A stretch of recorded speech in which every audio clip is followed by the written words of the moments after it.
Assalamualaikum warahmatullahi wabarakatuh. Salam sejahtera untuk kita semua. Semoga tetap dalam lindungannya dan senantiasa diberikan kesehatan. Pada hari ini, kami dari kelompok 2 akan mempresentasikan tentang zaman Orde Lama. Jadi, apa sih zaman Orde Lama itu? Bagaimana pemerintahan pada masa itu? Bagaimana keadaan ekonominya? Bagaimana pendidikan pada masa itu? Lalu bagaimana tentang penyimpangan terhadap Undang-Undang Dasar 1945 dan juga berakhirnya pemerintahan zaman Orde Lama.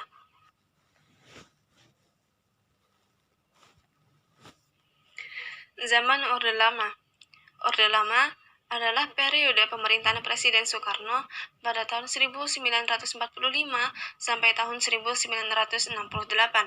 Presiden Soekarno memerintah menggunakan Konstitusi UUDS Republik Indonesia tahun 1950. Dan pada masa itu juga, pemerintahan Indonesia mengalami peralihan. Indonesia pernah menetapkan sistem presidensial, parlementer, demokrasi liberal, dan sistem pemerintahan demokrasi terpimpin. Pada tahun 1945 hingga 1950 terjadi sistem pemerintahan yang pertama, yaitu dari sistem pemerintahan presidensial menjadi parlementer. Lalu pada tahun 1950 hingga 1959, sistem pemerintahan Indonesia mengalami perubahan menjadi sistem demokrasi liberal. Lalu setelah demokrasi liberal pada tahun 1959 hingga 1968, Indonesia lagi-lagi mengganti sistem pemerintahannya menjadi demokrasi terpimpin. Demokrasi terpimpin adalah sebuah sistem demokrasi di mana seluruh keputusan serta pemikiran berpusat pada pemimpin negara, yaitu Presiden Soekarno. Sistem pemerintahan demokrasi terpimpin pertama kali diumumkan oleh Presiden Soekarno dalam pembukaan sidang konstituen pada tanggal 10 November 1956. Pada masa demokrasi terpimpin itu, terjadi berbagai penyimpangan yang menimbulkan beberapa peristiwa besar di Indonesia. Pemerintahan zaman Orde Lama. Sistem pemerintahan pada masa Orde Lama terbagi menjadi sistem pemerintahan presidensial, parlementer, demokrasi liberal, dan sistem pemerintahan demokrasi terpimpin. Berikut ini merupakan penjelasan singkat mengenai sistem pemerintahan tersebut. 1. Sistem presidensial merupakan sistem pemerintahan di mana kepala pemerintah dipegang oleh presiden dan pemerintah tidak bertanggung jawab kepada parlementer atau legislatif. Menteri bertanggung jawab kepada presiden karena presiden berkedudukan sebagai kepala negara sekaligus kepala pemerintahan. 2. Sistem pemerintahan parlementer. Pada masa sistem parlementer, sistem masih terasa semu, di mana pemerintahan parlementer lahir atas dasar Konstitusi Republik Indonesia Serikat pada tahun 1950, ditandai dengan adanya Perdana Menteri. Pada masa ini, posisi parlemen menjadi sangat penting dalam pemerintahan dan dapat mengangkat Perdana Menteri. Selain hal ini, juga parlementer dapat menjatuhkan pemerintah dengan mosi tidak percaya. Lalu sistem pemerintahan yang ketiga, yaitu sistem pemerintahan demokrasi liberal. Pada masa demokrasi liberal ini ditentukan pada Undang-Undang Dasar 1950 yang menggantikan Konstitusi RIS tahun 1949.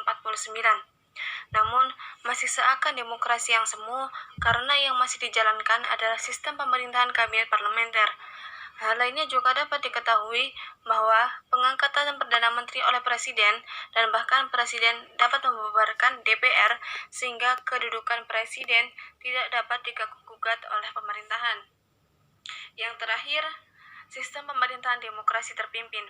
Sistem demokrasi terpimpin ditandai dengan dikeluarkannya dekret Presiden oleh Soekarno. Maka, pada tahun 1959 hingga 1966, Indonesia menggunakan sistem demokrasi terpimpin. Pada sistem ini pun, kedudukan Presiden masih sangat kuat. Ia memiliki kekuasaan yang mutlak, di mana kedudukan Presiden dapat digunakan untuk melenyapkan berbagai kekuasaan yang menghalangi pemerintahan. Kegiatan partai politik dan kebebasan berpendapat sangat dibatasi. Beralih pada pendidikan zaman Orde Lama. Periode 1945 hingga 1950. Sistem pendidikan pada periode ini, seperti zaman Jepang, tetap diteruskan, sedangkan rencana pembelajaran umumnya sama dan bahasa Indonesia ditetapkan sebagai bahasa pengantar untuk sekolah. Adapun sistem pendidikan yang berlaku sejak tahun 1945 hingga 1950 adalah sebagai berikut. 1. Pendidikan rendah, 2. Pendidikan guru, 3. Pendidikan umum, 4. Pendidikan kejuruan, 5. Pendidikan teknik, 6. Pendidikan tinggi, 7. Pendidikan tinggi Republik, dan 8. Pendidikan tingkat tinggi pendudukan Belanda. B. Periode 1950 hingga 1966. Pada periode ini difokuskan antara kurun waktu 1950 hingga 1966. Seperti diketahui, sesudah KMB pada 1949 terbentuk Republik Indonesia Serikat atau RIS. Di dalam RIS diatur mengenai pendidikan dan pengajaran. Di dalam UUD RIS juga diatur tentang pendidikan nasional. Di akhir era ini, pendidikan kemudian dimasuki oleh politik praktis atau dimulai dijadikan kendaraan politik. Pada masa itu, dimulai pendidikan indoktrinasi, yaitu menjadikan pendidikan sebagai alat untuk mempertahankan kekuasaan Orde Lama. Pada Orde Lama sudah mulai diadakan ujian-ujian negara yang terpusat dengan sistem kolonial yang serba ketat, tetapi tetap jujur dan mempertahankan kualitas. Lalu, bagaimana dengan kondisi ekonomi pada masa Orde Lama? Pada masa awal kemerdekaan, yaitu tahun 1945 hingga 1950, keadaan ekonomi keuangan amat buruk. Penyebabnya adalah inflasi yang sangat tinggi yang disebabkan karena beredarnya lebih dari satu mata uang yang secara tidak terkendali. Adanya blokade ekonomi yang dilakukan oleh Belanda sejak bulan November tahun 1945 dengan tujuan menutup pintu perdagangan luar negeri Republik Indonesia, kas negara kosong, dan dampak eksploitasi besar-besaran di masa penjajahan. Dalam kurun waktu tahun 1950 hingga 1957, perekonomian diserahkan pada pasar sesuai teori-teori mazhab klasik yang menyatakan laissez-faire, laissez-passer. Akhirnya, sistem ini hanya memperburuk kondisi perekonomian Indonesia yang baru saja merdeka.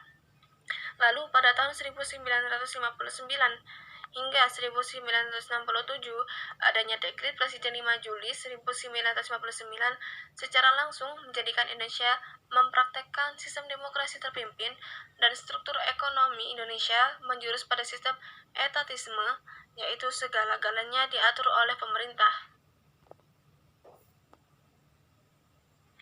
Pada masa pemerintahan Orde Lama ini, terdapat beberapa penyimpangan. Salah satunya adalah penyimpangan terhadap Undang-Undang Dasar 1945.